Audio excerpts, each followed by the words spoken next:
Assalamualaikum warahmatullahi wabarakatuh. Baiklah, saya Apit Saputra dengan NIM 2030401005 akan mempresentasikan materi yaitu tentang laporan audit. Yang pertama, laporan audit merupakan sebuah media yang diterapkan oleh auditor guna melakukan komunikasi kepada pengguna laporan keuangan. Auditor memaparkan opininya terkait kewajaran laporan keuangan pengauditan dalam laporan audit. Isi dalam laporan audit baku ini terkhusus oleh format yang dinyatakan tetap pada Ikatan Akuntansi Indonesia. Di dalam laporan audit baku ini ada beberapa paragraf, yakni paragraf pengantar, lingkup, serta paragraf pendapat. Yang pertama ada paragraf pengantar yang mana di dalamnya terdapat pengantar pada laporan audit baku. Pada paragraf pengantar juga ada 3 fakta yang dikeluarkan oleh audit, yaitu yang pertama, jenis layanan yang diberikan oleh auditor. Yang kedua, objeknya yang akan diaudit. Yang ketiga, pengungkapan atas tanggung jawab seorang manajemen pada laporan keuangan serta tanggung jawab auditor terhadap opini yang disajikan pada laporan keuangan berdasar akan hasil audit. Jenis-jenis laporan audit. Laporan audit merupakan akhiran dari kesemuanya dalam pemrosesan audit. Standar profesional AICPA dan laporan audit ini dibagi menjadi 4 kategori. Yang pertama, laporan audit wajar tanpa syarat. Laporan audit wajar tanpa syarat ini akan diserahkan pada akuntan publik apabila auditor sudah menjalankan pemeriksaan yang selaras terhadap standar auditing yang mana telah ditentukan oleh IAI atau standar profesional akuntan publik. Yang kedua yaitu laporan audit wajar tanpa pengecualian laporan audit standar pengecualian berisikan. Yang ketiga, laporan audit wajar tanpa pengecualian dengan paragraf penjelasan atau modifikasi perkataan.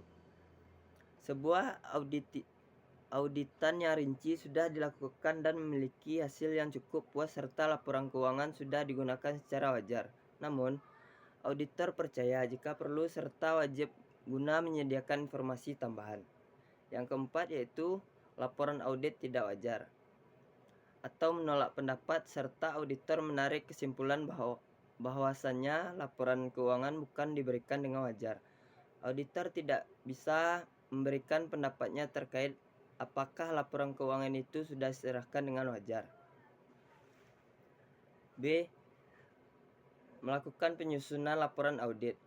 Standar Auditor Internasional Pemerintah Indonesia mensyaratkan bahwa suatu laporan hasil audit intern harus mencakup hal-hal di bawah ini. Yang pertama, pernyataan bahwa audit dilakukan sesuai dengan standar audit APIP dalam menjalankan tugas auditnya diwajibkan untuk mengikuti standar audit yang ada. Yang kedua yaitu tujuan, lingkup, dan metodologi audit. Suatu laporan hasil audit harus memuat tujuan, lingkup, dan metodologi audit. Yang ketiga yaitu hasil audit berupa temuan audit, simpulan, dan rekomendasi. Hasilnya yaitu yang pertama, temuan audit. Temuan audit merupakan potret kenyataan yang ditemukan APIP dalam melaksanakan suatu kinerja audit. Simpulan hasil audit harus dapat menjawab tujuan audit yang telah ditetapkan sebelumnya. Yang ketiga, rekomendasi APIP harus menyampaikan rekomendasi kepada auditan untuk memperbaiki kinerja atas bidang yang bermasalah guna meningkatkan kualitas pelaksanaan kegiatan auditan yang diaudit.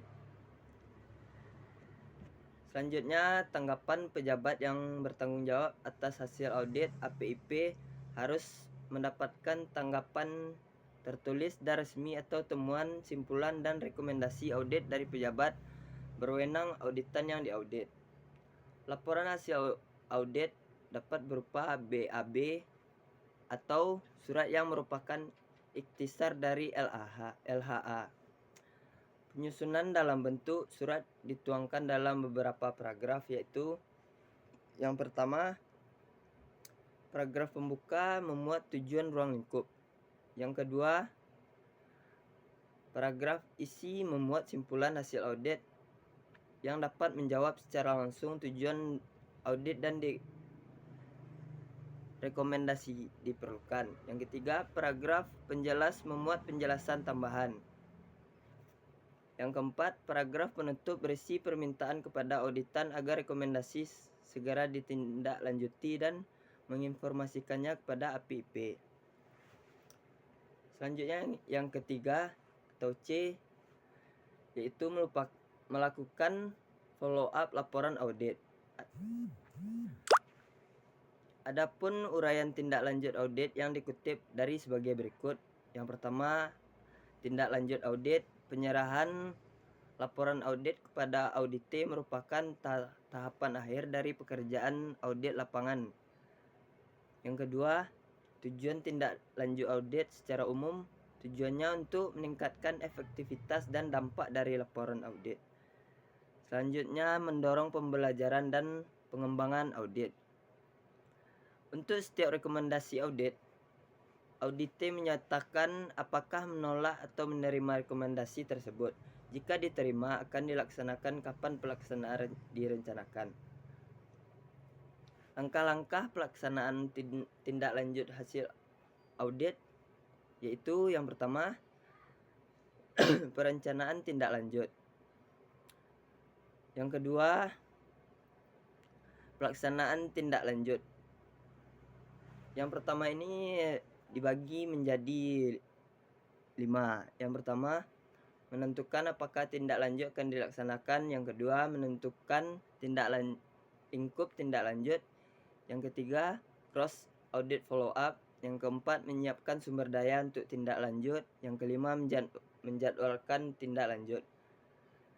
Selanjutnya yang kedua, pelaksanaan tindak lanjut dibagi menjadi 3. Yang pertama, mengumpulkan informasi.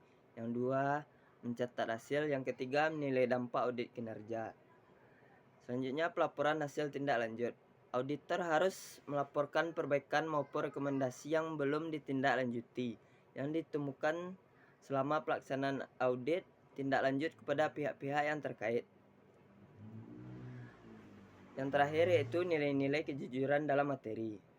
Berikut nilai-nilai kejujurannya. Yang pertama, objektivitas. Yang kedua, keakuratan. Yang ketiga, kejelasan. Yang keempat, ketepatan waktu. Yang kelima, kerahasiaan. Dan yang terakhir, integritas.